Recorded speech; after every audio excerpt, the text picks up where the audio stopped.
I am sorry about that. I apologize. Computers, what are you going to do? I got to figure this out. This is it's pretty annoying. I apologize for that. Let me get Max and Arby back into here. It'll give me just a second. I appreciate the patience. Let me see here. Let's see. Okay. There we go. Okay. All right. Cool. We're probably pretty close to finishing up this session anyways. Maybe another 10, 15 minutes or something. Let me get them back in. Just one sec. And I am sorry about that, everybody. I got to figure out what's wrong with my computer. Actually, I know what's wrong with it, but it's a 7-year-old computer and it's got a GPU crash, so there's not really much I can do. Not really much I can do about it. Just kind of poops out over time. But let me pop back into here, get this all set up. Stream is going, but it's just going to have me duplicated on there for a little bit until I can actually get it switched over. And there we go. Max is back. Max is back. All right, Max is back. We're just waiting on Arby. Yep, he'll be back in a sec. Sorry about that, guys. I knew it was going to happen. Computer's just been it's just what the computer's doing these days. So I got to figure that out. Probably get a new computer because this bug has been happening on this hardware for a while now. So Owl's in the chat. That's cool. All right. Yes. Oolong Owl. You're right. It's time to upgrade. Time to get a new computer. That is basically what it comes down to. But hey, this computer was free and it's done pretty well for me so far. All right. So hey, what were we talking about? Where were we at? I forget what we were talking about in chat. Yeah, we lost the questions. Yes, we did. There was storing water. Oh, actually, I still have the questions because I still have that window open. Oh, cool. Do you guys do you make a different recipe for every teapot that you own? It's a good question. Oh yeah. No, and I think I'm a bit less picky about teaware than Arby is. I find that I think what makes a water have its own character persists no matter what teapot you use. So I don't think you would need to go that far. But Gotcha. We mostly make different water recipes to have different extraction characteristics. We were also talking about storing water in clay versus plastic. I mean, plastic is not preferred, but clay is actually going to modify the water, right? If you store Definitely. If you store it in that. So yeah, I've stored in Purion clay before. Okay. Which is like a special formulated clay from Lin's. I found it to be a bit too metallic. Interesting. I started doing it in China. I was just like, hey, I got this amazing giant Genshui jar. I'm going to store my water in there. And that would be great. It was. But the problem was then when we would go out on the road, then my tea at my tea tasting place was different than, like the tea that we were going on the road. So I kind of had to, I stopped doing that just so that I could kind of create like that baseline, like I was talking about, like at the disadvantage of, like higher quality tasting, I guess. Yeah, so that makes a lot of sense. Yeah, so that's what some just stuff that you've got to do from a tea vendor perspective. We kind of have different demands. Mm-hmm. But yeah, water storage, my favorite way to store water and also to heat up the water. I really like glass kettles because they're beautiful and they do nothing to the water. And then as pure of a glass bottle or flask or whatever as you can find. And to make sure it stays fresh, just put it in the fridge. Yeah. Because water really doesn't have that big of a shelf life, especially once you've opened it and gases and outside stuff gets in. I was actually waiting for Arby to come back into the chat because I wanted to talk with him about oxygenating water, aerating water, because I know he's done we've been doing. A couple experiments with that. Yeah, is he coming back in? Did he get the link? I think I sent it to him. He should be back soon.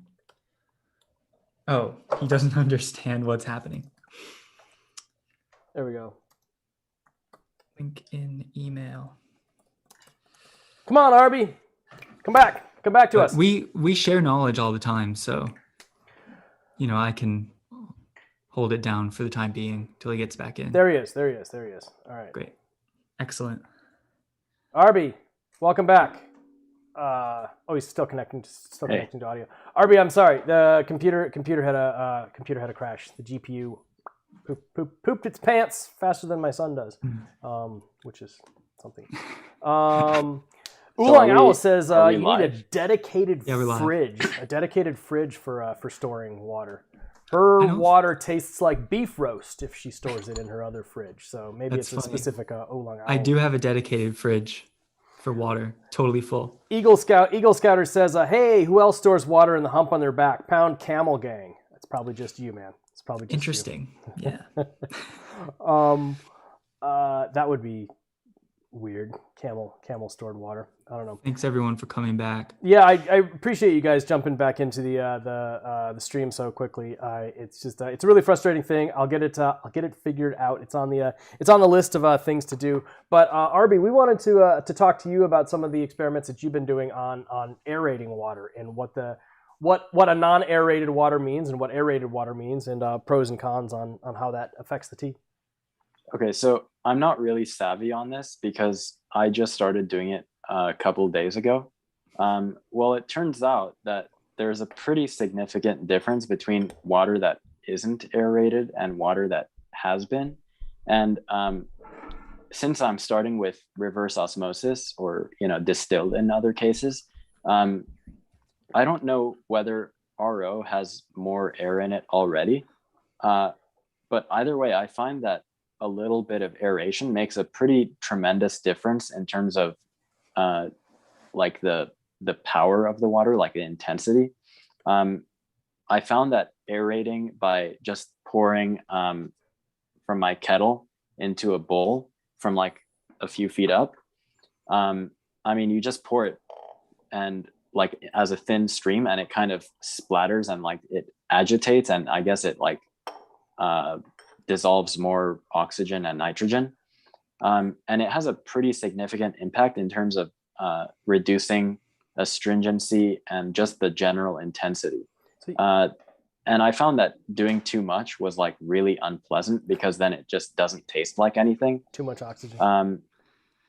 And I don't know why it would do that. But anyway, we did verify with pH drops that it does affect the pH. Just pouring the water and aerating it does affect the pH. I guess that makes sense. That's kind of interesting. Anecdotally, they talk about that in like the coffee world as well. Like you don't want to boil your water too long, and you do hear that in the from the Chinese tea world that you don't want to over boil the water as well. The essence leaves. That's one of the reasons why I as amazing and handy as the kettles are that keep something at 212, I never use that. I always I boil it and then I turn it off. And so specifically, if you guys watch the stream, you know how I use this. Like I'll boil it, I'll pour it into the Thayer, and then what I'll do is just the water that I need for that next session. Then for that next actual steep is what I'll pour in. And if it's on the stream, I usually don't, but sometimes if it's just myself, I lift it up a little higher to get a little extra oxygen thrown in there. But I've never been able to, scientifically determine that was making a change. But that's anecdotally just what I do. It's definitely making a difference, and that's a really cool strategy. Like you're boiling one steep at a time, basically. Well, yes, but I always keep the water in the kettle about half. Oh, right. Okay. And so because otherwise it'll take too long to heat it up. And if I'm, this is kind of what I started to do at tea festivals because it would take way too long to boil like the entire thing. And so as I was talking to people, like they'd be sitting there like, where's the tea? Where's the tea? I'm like, wait, the water's got to boil. The water's got to boil. So what I'll do is I'll basically keep the water relatively hot, it's about 180, 190, and then I'll pour in just what I need for the next steep and it boils in, 15, 20 seconds or something. That's a really cool like strategy. It's just I like it. It's just something that became practical after, brewing tea for all day long. Another thing about aerating, not only does it change the pH of the water in interesting ways, I find it funny we haven't talked about pH yet on a water stream. That's actually probably good because people talk about it way too much. But you can even see in aerated water in a Yeah. glass kettle, it'll actually boil with many more fine bubbles. And if there's no air in the water left, the bubbles will become really big and less frequent. So you can Interesting. actually see how much air is in there because the air acts as a nucleation point for the water vapor bubbles. Okay. You can see how oxygenated That's your definitely water is. that's definitely an advantage for having a glass kettle then. Yeah. And that goes back to like one of Liu Yu's original observations 1,200 years ago. For anybody that's actually read like his tome on tea, he specifically talks about the size of bubbles. He just compares them to things that he has around them. So he compares them to like crab's eyes versus fish eyes, and I'm not actually even sure what's. I think a fish eye is going to be bigger than a crab. It probably depends on the crab. It depends on the fish. Depends on the fish. So where are you guys? Are you guys a crab gang or fish gang? What size bubbles are you looking for? I don't know, but all I know is that I'm not crane gang. Sorry, guys. You're not crane gang? No. Serious? You're a Dai boy? No, I'm not either. You're not either. If I had to go 50-50, I'd lean towards crane gang. I love me some Shaguan. Ever since I got a chance to visit and tour their factory and stuff, I just I don't know. Yeah, Shaguan at heart. Depends on the specific Shaguan. They can be really nice. Sure, of course. And same with Dai and stuff like that. It's funny. Crane gang in the chat, Brandon. That's awesome. I'm with you guys, crane gang. I see a question. Jiraj wants to know about Truth Serum. Have you tried Truth Serum with Indian or Japanese tea? I tried it with sencha. Yeah. And I liked it, but my brother, who much more regularly drinks sencha, he preferred my old recipe. Interesting.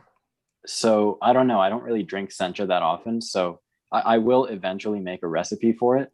But like, if you have a specific like non-Chinese tea in mind, give it a shot with Truth Serum, but don't like expect that it's going to perform the way you want it just because it wasn't made for it. Yeah, so actually fine. Go ahead. Oh, I just think for sencha, it like works in a extracting. It's just not a good aesthetic fit. Okay. Something softer in terms of hardness to alkalinity ratio and something lighter, like what you normally find in Japanese tap water. I think is much more suited. Would you say the same analogy that Truth Serum was designed to bring out the honesty in the tea? Is that actually doing it in sencha as well, even though it's not like the best one for sencha? I think it is giving you full information. Gotcha. That makes sense. But it might not be presenting it in the proper way. Okay. That makes sense. For a certain tea type. But it's definitely possible to get good tea with it. That totally makes sense. Of any kind, Indian, Japanese. I'm actually finding this, like the last couple sessions that I've had right now are like the absolute like sweet spot for this tea, which is interesting because usually this tea gives me like a sweet spot around like five or six. Like the complexity has dropped down enough where I can kind of like sit down and I can actually process like the rush of information. Those first couple steeps, it was a little bit brain scrambling to I really enjoyed the session though. Still am. Me too. This has actually been going for quite a while. So we'll probably let's go ahead and kind of like wind this down. We're getting close to the 2 hour mark. So we've got about 5 minutes left. Whatever questions anybody has, like throw them into chat and we'll get them asked. And otherwise, if there's anything else that you guys had really wanted to like get out or discuss or mention, now's the time. Go for it, Arby. There's this idea I had which turned out to be wrong, and it's that you can taste kind of through your own water to see how other people are experiencing with different water or how you would experience it with different water. Interesting. And I found that it's actually not the case because it's not just the way that the tea is being expressed, but like at a more technical level, it's like there are literally things in the cup that just aren't there with different water. So I had this idea that maybe you could have some idea of how a tea would perform with different water. And I mean, I know this kind of comes across as kind of vague, but basically I'll give a specific example. So I was kind of practicing, like analyzing the processing of tea, trying to figure out which ones were good to age and which ones aren't. I was just trying to develop that sense. And I was drinking some sheng pu'er, which I thought had some green tea notes in it. And someone suggested trying that same tea with reverse osmosis, which I hadn't used in a long time. So I tried it out thinking, oh, well, it's gonna extract those same green tea notes, except maybe not as aggressively. But when I brewed with the RO, it just didn't taste like anything. Like there was no way to tell what information was lacking in that cup that I would have gotten had I been using something like, truth serum. Right. So it's just really important to think about that. You can't tell what you're missing. That's interesting. Another thing, I want to shout out Marshall N for giving me really good advice on doing cuppings. So there are these cupping sets where you can do, same leaves, and then you just do a really long extraction. Like the actual official tea sommelier. Yeah, the official set, right? ones. Yeah. So I grabbed a couple of those, and you do same tea, but different waters. Okay. And side by side cupping, I mean, it's astounding. If you have like Volvic versus your tap, or if you have, it's just been a really useful tool you can be absolutely certain what ion differences and what aesthetic differences. Yeah, are that's apparent. an intense if nobody's actually done like the actual like tea sommelier brewing thing, that is a very, very intense way to know in an instant, like if it's good or bad or right or wrong, but you're also getting like a lot in that experience. Yeah, you get a lot of caffeine too, a lot of qi. Yeah. Oh, also water affects qi as well. Great. Definitely. You bring that up with 30 seconds left. No, maybe we should do. We can definitely have you guys on again where we can have some more stuff. We can talk about some of your more experiments and things. But you're at. I've got the links in the YouTube description. You're T Secret or Secret tsecrets.home.blog. I think you've got your tsecrets.home.blog. And then we've got blog. empiricaltea.com for Arby, and you guys have an absolute wealth of information. I've only been able to kind of peruse a little bit what you guys have done. Like I said, I've got like X amount of hours in the day, and the kids already take up Y amount of them. So, but I was kind of perusing those as I was doing my little tea research for my Between Two Teapots background, trying to figure it out. And I was just like, wow, you guys have done a lot of stuff. So if you guys have a lazy Sunday, maybe tomorrow, pull up their blogs and just kind of start doing a deep dive on their stuff. These guys have done an incredible amount of research, and I'm really excited to see what more you guys come up with. Thank you so much. Thanks. And thank you for having us on this live stream. This was so much fun. Really cool. The whole concept of like water and optimizing water for tea is one of the things that I wanted to focus on this year. And I think I mentioned that to Arby in January, and Arby's like, well, dude, bring us on.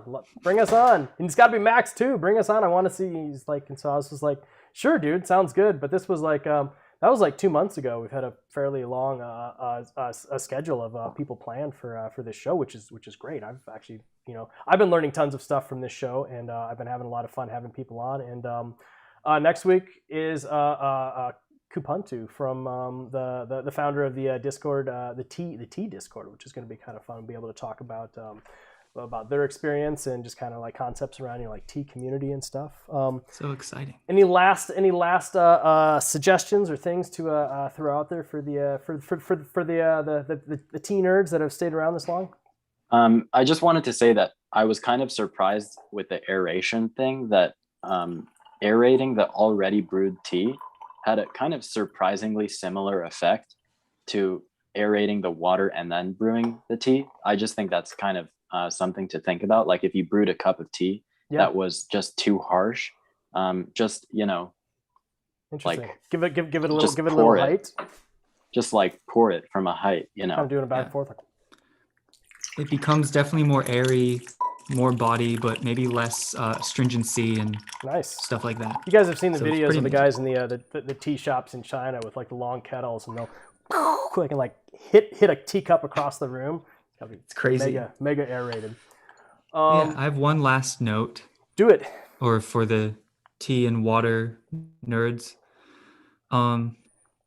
Try just get 2 waters and 2 glasses, get them at like 55 degrees, Okay. and just sit with them like you're having a tea session, but you're having a water session. Okay.